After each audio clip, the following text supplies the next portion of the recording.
오늘은 3일 주일을 맞아서 저희가 이 3일 주일에 어떤 생각을 갖고 우리가 살아야 될까 한번 이 부분에 대하여 같이 한번 느껴보고 고민해보고 생각해 볼 수 있는 시간이 되었으면 좋겠습니다. 지금 2년이 넘었습니다. 지난 2월 달 러시아가 우크라이나를 침공했을 때 거의 모든 사람들은 한 주 안에 우크라이나가 백기를 들고 항복을 하겠다 이 생각을 했습니다. 하지만 그때 역사학자 유발 하라리는 그의 기고문을 통해서 전쟁에서 우크라이나가 이길 수 있는 혹은 항전할 수 있는 기미가 보이지 않을 때 이와 같은 말을 남겼습니다.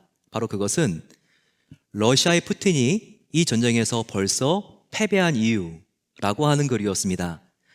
여기에서 유발 하라리는 이렇게 주장합니다. 국가는 결국 이야기에 의해서 만들어진다. 하루하루가 지날 때 우크라이나 사람들은 앞으로 어두운 시대가 끝나고 난 뒤 윗세대가 아랫세대에게 전할 이야기를 늘려나가고 있다. 국가는 이야기들 속에서 태어난다. 그리고 장기적으로 이 이야기들의 힘은 탱크보다 강하다라고 말하고 있습니다. 러시아는 우크라이나를 침공할 때 같은 슬라브계 계통의 민족이었지만 이 우크라이나의 언어와 문화와 주권을 말살해 버리려고 이런 엄청난 일을 감행했습니다. 하지만 이에 대하여 우크라이나 국민들은 포기하지 않고 오히려 강한 항전 의지를 보이면서 지금까지 그들은 최선을 다하여 싸우고 있습니다. 지금도 수많은 영웅들의 스토리가 하루하루 탄생되고 있는 중이죠. 그리고 이 스토리들은요, 오히려 우크라이나의 문화를 말살시키려는 러시아의 계획을 수포에 돌아가게 하고 있습니다. 오히려 그 반대로 우크라이나의 고유한 문화가 더욱더 강하게 응집되고 있는 모습을 우리는 볼 수가 있습니다. 유발 하라리가 말하고 있듯이 이렇게 스토리의 힘은 그 어떤 강력한 탱크의 힘보다 강합니다. 저와 여러분들의 스토리는 어떤 스토리를 지금까지 담아왔습니까? 한 개인에게도 그 삶 속에 인생의 스토리가 있듯이 한 국가와 한 민족 안에도 역사라고 하는 고유한 스토리가 담겨져 있습니다. 우리 고국 대한민국만 하더라도 어떤 크고 작은 스토리가 있습니까? 그 중에서는 너무나 그 스토리가 크고 강렬하기 때문에 지금까지도 몇십 년이 지났지만 영향을 미치고 있는 그런 스토리들이 있습니다. 그 중에 대표적인 것이 6.25 전쟁, 그리고 광복절, 3.1절과 같은 스토리는요, 이것은 지금도 저와 여러분들의 정신세계에, 우리의 삶과 정서에 직간접적으로 영향을 미치고 있는 그런 부분들입니다. 그 부분들 중에서도 한국전쟁, 이 6.25는 얼마나 인상 깊은 스토리입니까? 얼마나 많은 사람들이 죽었죠? 1년밖에 되지 않았지만 이 우크라이나에도요, 벌써 러시아와 우크라이나 군인들과 민간인들이 죽어나간 숫자가 30만 명이 넘습니다. 그런데 6.25는 얼마나 많은 사람이 죽었는 줄 아십니까? 한국군, 북한군, 유엔군, 그리고 중공군까지 다 합쳤을 때 사망한 사람들 숫자가 자그마치 137만 명이 죽었습니다. 이런 세계사적으로도 유례를 찾아볼 수 없는, 정말 이 3년 만에 150만 명이 넘는 사람이 한꺼번에 죽었던 바로 그와 같은 전쟁의 영향은 지금도 계속되고 있습니다. 휴전된 지 70년이 넘었지만 지금도 남한과 북한은 서로 총포리를 겨루고, 북한은 지금 한 달이 멀다 하고 계속해서 핵무기를 쏠 수 있는 미사일 실험을 감행하고 있습니다. 그리고 남북한은 전 세계에서 지금 유일하게 남은 분단 국가가 아닙니까? 이와 같은 한국전쟁의 원인, 그것은 어디에 있을까? 일제 치하로부터 거슬러 올라가서 그때부터 비롯된 이념과 사상의 분열, 독립군 사이의 분열, 여러 가지 원인을 해석해 볼 수 있을 것입니다. 하지만 우리 그리스도인들은 이 한국전쟁 6.25의 원인을 영적으로 파헤쳐보고 영적으로 추적해 볼 수 있어야 합니다. 최근에 의식이 있는 크리스찬들, 학자들과 그리고 개혁가들, 지도자들이 그 원인을 철저하게 다시 한번 규명해 보려는 그런 운동들이 일어나고 있는데요. 바로 그 원인을 일제에 있었던 한국 교회의 신사 참배로 보는 그런 시도들입니다. 한국 교회가 일제 시대 때 일제 신사 앞에 자진해서 무릎 꿇고 일제 신사 앞에 참배했던 것, 이것은 정말 수치고 부끄러운 역사가 아닐 수 없습니다. 정말 감추고 싶은 우리의 스토리죠. 하지만 우리는 자랑스럽고 보여주고 싶은 스토리만 전시해서는 안 됩니다. 오히려 이렇게 수치스럽고 창피한 감추고 싶은 스토리일수록 그 사실과 원인을 정확하게 규명하고, 그리고 우리가 그 역사를 통하여 교훈을 삼을 수 있을 때 그 실패는 반복되지 않을 수 있다는 겁니다. 이런 부분에 있어서 모범적인 국가가 독일이 아닐까 생각을 합니다. 2차 대전 때 정말 이 독일은 모범이 되지 않는 나라였죠. 하지만 그들은 역사 정리를 더욱더 치열하게 합니다. 그리고 독일의 곳곳에 있는 유대인들을 학살했던 수용소, 이것을 박물관으로 만들고, 그리고 없애지 않으면서 후세들에게 우리가 정말 이렇게 약한 민족을 왜 우리가 탄압하면 안 되는지, 왜 이런 흑역사가 반복되면 안 되는지를 그들은 정말 뼈를 깎는 마음으로 그렇게 반성하고 있습니다. 이런 의미에서 저와 여러분들은 이 3.1절에 좀 특별하게 우리가 주목해야 될 스토리가 있다는 것을 기억해야 될 것 같습니다. 104주년 이 3.1절에 저와 여러분들은 흔히 유관순 열사나 안중근 의사와 같은 뭔가 정말 치열하게 항일투쟁을 했던 그와 같은 위인들의 스토리를 통하여서 우리가 감동을 받고는 합니다. 하지만 한 번쯤은 우리가 정말 감추고 싶은 부끄러운 역사, 하나님 대신 그것도 교회가 일제의 신인 신사 앞에서 무릎을 꿇었던 이 역사를 다시 한번 되짚어봄으로써 우리가 정말 어떻게 신앙인으로서 살아가는 것이 하나님께서 기뻐하시는 모습이고 역사에 부끄럽지 않은 모습인지 우리가 다시 한번 점검할 수 있어야 할 것입니다. 이와 같은 역사는 특별히 2500년 전에 다니엘 시대 때도 있었습니다. 다니엘은 그때 유다의 제국이 바벨론에 의해서 멸망당하고 포로로 잡혀갔죠. 그리고 이 바벨론의 수도에 머물면서 참 힘들고 어려운 포로 생활을 하게 됩니다. 바로 그때 다니엘은 우리 민족이 이렇게 멸망한 것이 우리의 선조가 하나님을 떠나 우상 앞에 절하고 우상 숭배를 한 것인 것을 깨닫고 자기의 죄도 아닌데 수백 년 앞에 있었던 선조들의 죄를 자기의 죄와 동일시하면서 눈물을 흘리면서 간절히 회개합니다. 오늘 본문이 바로 그와 같은 이 다니엘의 자기의 과거의 선조들의 죄를 그가 붙잡고 하나님 앞에 간절히 용서해달라고 기도하는 모습입니다. 얼마나 그 모습이 비장합니까? 3절 한번 보시기 바랍니다. 다니엘, 내가 금식하며 베옷을 입고 죄를 덮어쓰고 주 하나님께 기도하여 간구하기를 결심하고 라고 했습니다. 정말 치열하게 회개하고 있습니다. 다윗이 우리아 안에 밧세바와 범죄를 하고 그가 간절히 기도했을 때 회개할 때 기도의 치열함과 비슷하죠. 금식합니다. 베옷을 입습니다. 죄를 뒤집어 씁니다. 그리고 하나님께 애통해하면서 슬퍼하면서 기도하고 있는 이 다니엘의 모습을 우리가 볼 수 있습니다. 그의 기도의 내용은 무엇입니까? 5절과 6절에 나오죠. 우리는 이미 범죄하여 패역하며 행악하며 반역하여 주의 법도와 규례를 떠났으며 우리가 또 주의 종 선지자들이 주의 이름으로 우리의 왕들과 우리의 고관과 조상들과 온 국민에게 말씀하신 것을 듣지 아니하였나이다.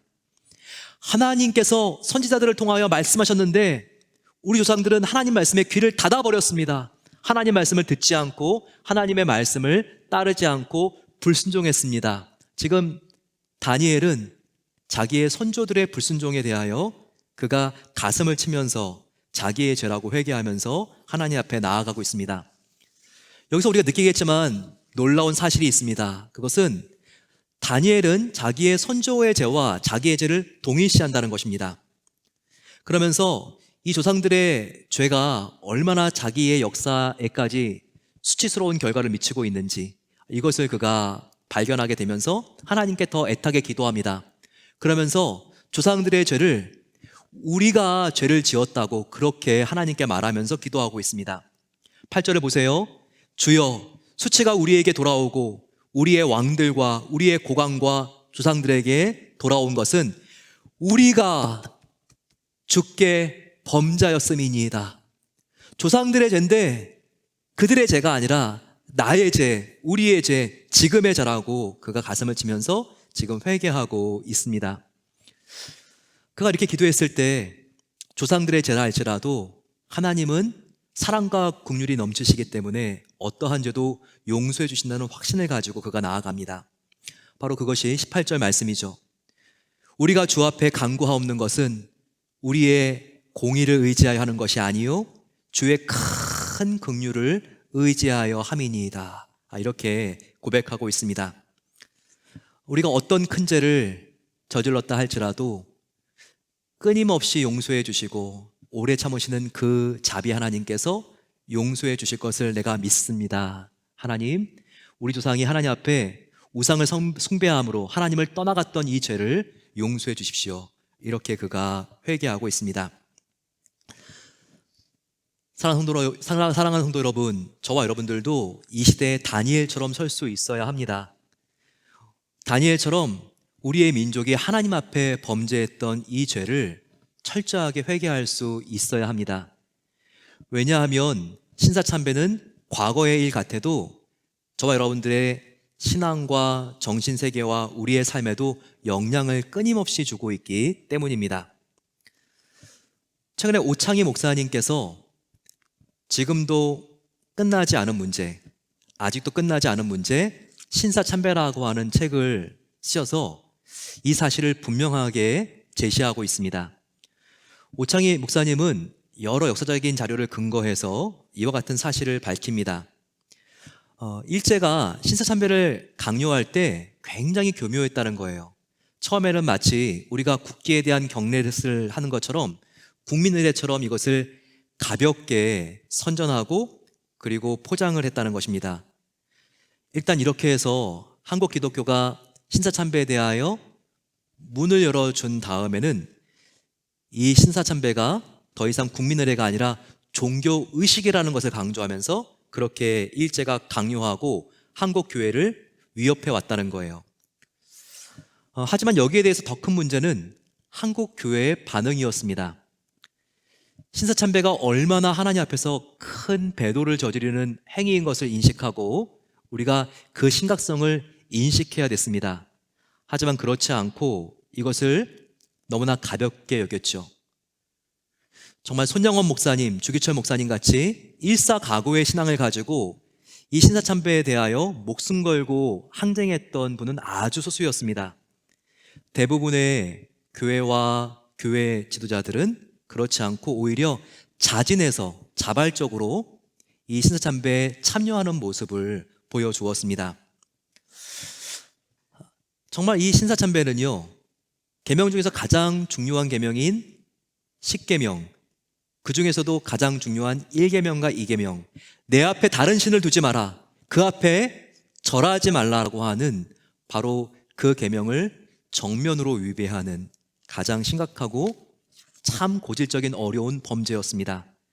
하지만 한국교회는 이와 같은 사실도 가볍게 여긴 채 너무나 쉽게 자진해서 신사참배에 무릎을 꿇고 만 것입니다.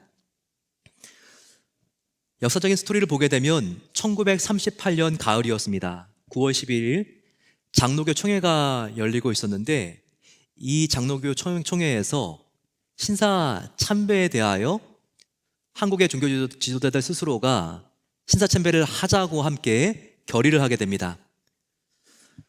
바로 이 시간 중앙에 앉아 있었던 부총회장 김길창 목사는요, 다른 목사들과 함께 특별히 23개의 노회의 노회장들과 함께 총회가 끝나자마자 평양 신사에 가서 평양 신사 앞에서 참배를 하게 됩니다. 그리고 더 많은 목회자들과 성도가 함께 바로 이 장로교 총회가 신사참배를 결정하는 바로 그날부터 정말 이와 같은 큰 그룹을 지어서 함께 신사 앞에 참배를 하기 시작합니다. 무엇보다도 충격적인 사실이 있습니다. 이것은 서울의 한강, 부산의 송도 앞바다에 가서 목사들이 신도 침례를 받았다고 하는 사실입니다. 신도 침례는 기독교의 세례와 같습니다. 신사 참배를 하기 전에 먼저 물에 들어가서 몸을 깨끗하게 씻는 예식입니다. 지금도 일본에는 신사가 있죠. 근데 신사 앞에 참여를 하기 위해서 지금은 그 전에 손만 깨끗하게 씻으면 됩니다. 하지만 일제시대 때는요, 신사 참배를 하기 위해서, 제대로 하기 위해서는 이 몸을 전체 물에 들어가 깨끗하게 씻어야 했습니다. 그런데 이와 같은 신도 침례는요, 일본의 천황과 천조 대신보다 높은 신이 없습니다 라는 것을 고백하는 것이었습니다. 즉 이는 하나님보다 바로 신도의 신인 천조 대신과 일본의 천황이 더 높다는 것을 고백하는 가장 심각한 우상 숭배였다는 것입니다. 하지만 한국의 종교 지도자들이 이것을 얼마나 의식하지 않았던지 간에 이와 같은 신도 참례, 미소의 하라이를 이렇게 했다는 것입니다. 이렇게 이방신의 이름으로 침례를 받는 바로 그 일에 종교 지도자들이 솔선수범하니까 다른 성도들은 이것이 얼마나 대단한 죄인지 알지 못하고 다 따라했습니다. 장로교만 비교한 것이 아닙니다. 이 신사참배는 장로교뿐만 아니라 감리교, 성결교, 구세군까지도 함께 신사 앞에서 참배하는 그런 안타까운 일이 계속해서 일어나게 되었습니다. 이제는 더욱더 교묘하게 파고 들어갑니다. 이런 신사는 도시에 한두 개 정도 있는 정도였지만 정말 한 명 한 명의 조선인들의 그 의식과 신앙까지도 스며들게 하기 위해서 소형 신사를 만듭니다. 이 가미다나라고 하는 소형 신사를 만든 다음에 이것을 각 가정 안에도 모실 수 있게 그렇게 교묘하게 강요합니다. 그러니 이 가미다나라고 하는 소형 신사는 예배를 드릴 때 한국 교회들마다 다 들어오게 되었습니다. 바로 이 소형 신사를 예배당이 있으면 모든 한국에 있는 예배당에 오른쪽에 설치하게 합니다. 그것은 바로 일본 천황이 있는 곳이 바로 동쪽이기 때문입니다. 거기에 설치를 하게 되고 예배를 하기 전에 먼저 다 같이 일어나서 90도로 바로 이 신사 앞에 절을 한 다음에 기독교인들은 예배를 드려야 했습니다. 그리고 사도신경을 외우지 않고 황국시민 서사를 낭독하게 했습니다. 이것은 어떤 내용인지 아십니까? 정말 예배 시간에 이와 같은 내용을 낭독할 수 있을까? 우리들은 대일본 제국의 신민입니다. 우리들은 마음을 합하여 천황폐하에게 충의를 다하겠습니다. 이렇게 낭독하고 그리고 나서 하나님께 예배를 드리기를 강요했다는 것입니다. 이것이 얼마나 심각한 일입니까? 하지만 이런 심각성을 깊이 있게 아는 사람도 알지 못하는 사람도 무의식적으로 그리고 어떻게든 이 의식을 따라하지 않으면 출교되고 교회에서 쫓겨나기 때문에 어쩔 수 없이 이와 같은 일을 감행하는 일이 생겼습니다. 그 외에도 수많은 종교 탄압이 있었어요. 일제시대 때는 한국 기독교가 출애굽기하고 그리고 요한계시록을 읽지 못했다는 거 아시나요? 이것을 목사는 설교도 할 수가 없었고 평신도는 읽어서는 안 됐습니다.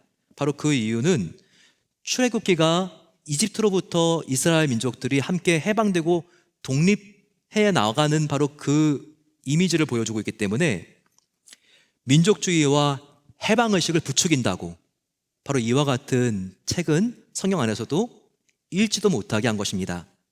사도신경 가운데에도 두 곳은 낭독하지 못하게 했습니다. 바로 그것은 전능하사 천지를 창조하신, 천지를 만드신 하나님 아버지를 믿사오며 그리고 거기로부터 산자와 죽은 자를 심판하러 오시리라, 이 두 고백을 하지 못하게 했습니다. 그 이유는 왜냐하면 천지의 창조주는 하나님이 아니라 일본의 천조 대신이다. 이것을 믿게 하기 위해서였습니다. 그리고 그리스도의 재림과 최후의 심판은 오직 제국의 통치가, 일본 제국의 통치가 영원하다고 하는 바로 그들의 가르침과 신념에 배치가 된다고, 그들은 이 부분을 사도신경에서도 빼기를 그렇게 강요했던 것입니다. 찬송가도 수없이 삭제되었습니다. 특별히 이와 같은 찬송가는 절대 부르지 못하게 했습니다. 십자가 군병들아, 믿는 사람들은 군병 같으니 내 주는 강한 성이요, 삼천리 반도 금수강산, 다 삭제해버렸습니다. 이와 같은 찬송가는 일제 사람들이 지금 일제의 민족의식을 주입해야 되는데, 오히려 이와 같은 찬송가가 한국의 고유한 신앙을 지키고, 그리고 또 민족 그 의지와 주권을 더욱더 사수하려고 하는 그리스도인들에게 방해가 된다고 그들이 철저하게 이 부분을 부르지 못하도록 막은 것입니다. 이와 같은 일들이 다 일제시대 때 교회 안에서 일어난 일입니다. 일부 교계의 지도자들은 신사참배에 대하여 목숨 걸고 이 참배를 할 수 없다고 그렇게 그들이 외치고 주장했지만, 대다수의 교회와 성도들은 함께 참여하고 자진해서 신사참배를 하게 됩니다. 너무나 이런 부분은 애통하고 가슴 아프고 회개할 부분이 아닐 수 없습니다. 다시 구약으로 돌아가게 되면 다니엘은 곡인 유다가 멸망하고 자신들이 타국의 포로로 잡혀온 이유를 자기의 조상들이 우상 숭배를 한 것이라고 그가 그렇게 규명하고 또 원인을 진단하고, 다니엘 스스로가 하나님 앞에 나아가 조상들의 죄를 위하여 간절히 회개했습니다. 다니엘은 알았던 것이죠. 포로가 된 이유가 다른 이유가 아니라 우리 조상들이 하나님 앞에 우상을 숭배했기 때문이다. 따라서 포로기를 끝내고 다시 귀환하고 돌아갈 수 있는 그 해결의 방법은 우리가 정말 이 조상들이 하나님 앞에 범죄한 우상 숭배의 죄를 우리가 회개하는 것이다. 이것을 알고 철저하게 그는 가슴을 찢고 회개하는 자리로 나아갔다는 것입니다. 또한 다니엘은 알고 있었습니다. 자기도 선지자지만 자기보다 앞에 있는 선지자 예레미야가 이 포로의 기간 70년의 기한이 차면 다시 돌아올 것이라고 하는, 본토로 귀환할 것이라고 하는 그 예언을 다니엘은 기약했어요. 그런데 포로가 된 지 70년이 이제 얼마 안 남았거든요. 이와 같은 시점에서 우리가 다시 민족이 회복되고 돌아갈 수 있는 길은 하나님 앞에 나아가 우상 숭배했던 이 죄를 우리가 통회하고 회개하는 이 길뿐이다. 바로 이것을 그가 확신하고 정말 진정으로 회개하는 자리로 나아갔다는 것입니다. 그런데 이와 같은 다니엘의 처방과 접근은 오늘날 저와 여러분들에게도 필요하다는 것입니다. 이스라엘 백성들이 우상을 숭배했기 때문에 유다가 멸망했습니다. 그렇다면 세계에서 가장 잔혹했던 전쟁 중에 하나였던 6.25 전쟁, 바로 그 6.25 전쟁의 영적인 원인과 바로 그 앞에 몇 년 전에 한국교회가 하나님 앞에서 신사참배를 함으로써 배교하고 무릎 꿇었던 이 사건하고는 과연 무관할까요? 그것이 아닐 것입니다. 분명히 한국 전쟁의 원인, 지금도 수많은 북한 동포들이 육체적인 배고픔보다 더 강렬한 영적인 배고픔 속에서 지옥으로 복음을 듣지 못해서 빠져들어가고 있는 바로 그와 같은 안타까운 일은, 바로 이와 같은 참사와 이와 같은 심판은 바로 우리 민족이 하나님 앞에서 하나님을 떠나 신사 앞에 참배했던 것, 이거와 결코 무관하지 않은 것입니다. 다니엘은 포로기 70년이 다 차면 예레미야 선지자의 예언대로 자기의 동포들이 다시 고국으로 돌아갈 것을 믿고 간절히 하나님 앞에 나아가 회개했습니다. 근데 한번 생각해 보십시오. 6.25 전쟁이 끝나고 휴전된 지 2023년이 되는 올해가 몇 년입니까? 70년입니다. 그런데 여러분, 70년이 다 차면 이 포로기가 끝난다고 했는데 저와 여러분들은 이와 같은 한국 전쟁의 그 비참한 참사가 일어난 지가 70년이 되었는데 민족이 회복되고 통일될 기미가 보입니까?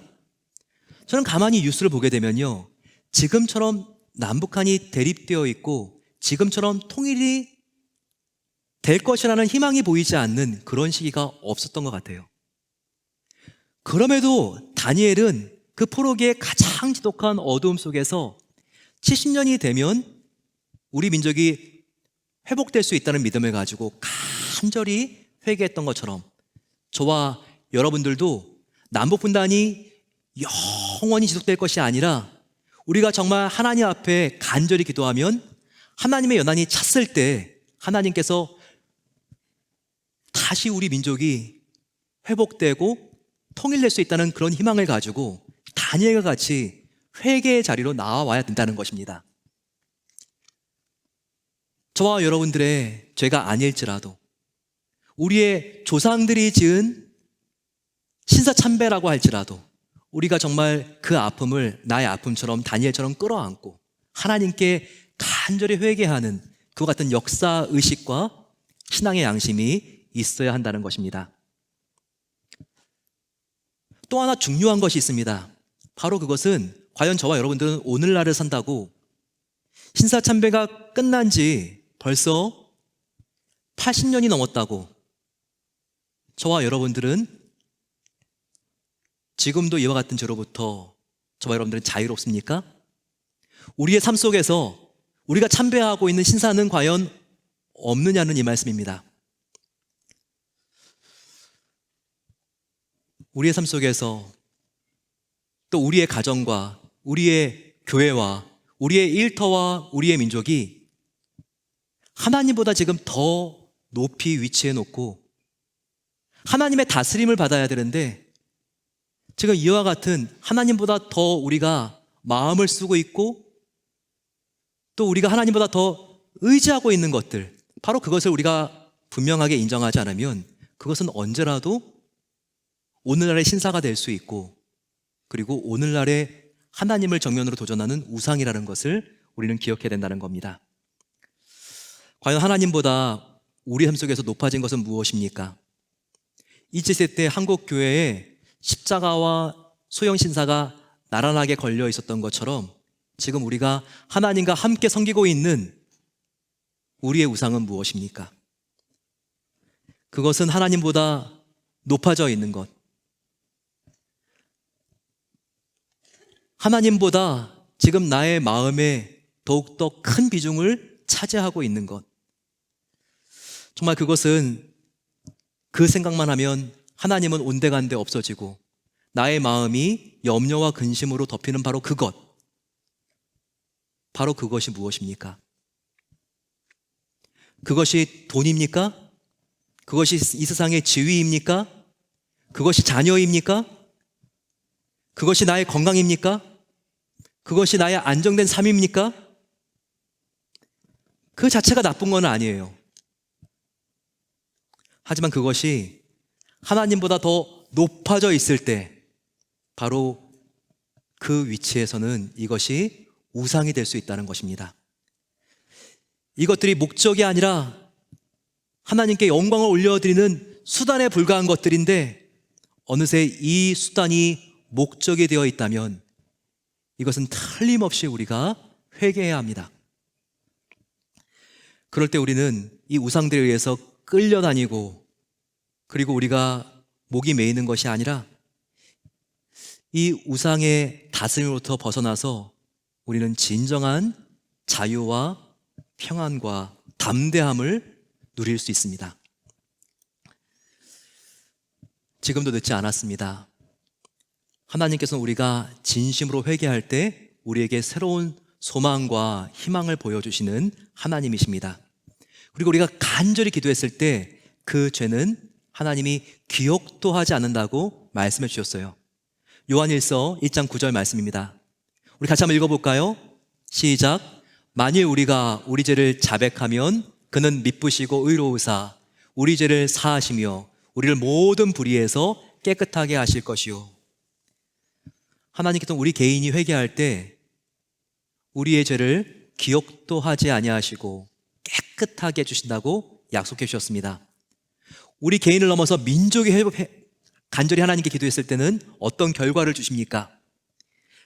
역대하 7장 14절 말씀, 우리 민족이 함께 하나님께 나아가 기도할 때 하나님은 이렇게 놀라운 변화를 일으켜 주신다고 약속해 주셨습니다. 같이 한번 읽어보죠. 시작. 내 이름으로 일컫는 내 백성이 그들의 악한 길에서 떠나 스스로 낮추고 기도하여 내 얼굴을 찾으면 내가 하늘에서 듣고 그들의 죄를 사하고 그들의 땅을 고칠지라. 하나님께서 고쳐주기를 원하시는 땅은 어디입니까? 이것은 지금 분열된 유일한 세계 국가인 한반도일 수 있습니다. 그 땅은 저와 여러분들의 마음일 수가 있어요. 하나님, 이 땅을 고쳐주셔야지만 희망이 있습니다. 지금도 전쟁이 가득한 땅 우크라이나, 하나님 지진에 의해서 어떻게 지금 정말 복구의 대책도 세우지 못한 채 계속해서 여진도 아니고 새로운 지진을 맞고 있는 바로 이 시리아와 튀르키예의 국경, 하나님 아버지, 주님께서 이 땅을 고쳐주셔야지만 우리에게 희망이 있습니다. 코로나 전염병, 전쟁, 지진, 이념과 인종과 민족 사이의 갈등, 기후위기와 경제위기, 바로 이와 같은 위기의 궁극적인 원인은 나의 이기심 속에 있는 우리 인류의 죄악인 것을 깨닫고 우리는 이 죄를 하나님 앞에 나아가 간절히 회개하며 통회하고 기도할 수 있어야 됩니다. 이럴 때 하나님께서 다니엘의 간절한 기도를 듣고 이 포로의 시대로부터 이 민족 구원해 주신 것처럼 하나님께서는 저 여러분들의 삶과 우리의 가정과 일터와 그리고 우리의 민족을 구원해 주실 것입니다. 이와 같은 믿음을 가지고 저희도 하나님 앞에 나아가 하나님, 내가 진정으로 하나님 앞에 나의 죄, 우리의 죄, 우리의 과거의 죄, 민족의 죄를 끌어안고 기도할 때 하나님, 나의 회개를 통하여 진정한 치유와 사죄의 은혜와 부흥을 주시옵소서. 이렇게 우리가 함께 하나님의 약속을 붙들 수 있는 그 은혜가 함께 하시기를 축원합니다. 우리 함께 일어나셔서 이 시간 하나님께 찬양하며 저희들 주님, 나의 마음을 고쳐주시옵소서. 우리의 죄악을 주님께서 치유하여 주시고 주님, 우리의 이 땅을 하나님께서 만져주시옵소서. 우리 같이 찬양하며 나아가겠습니다.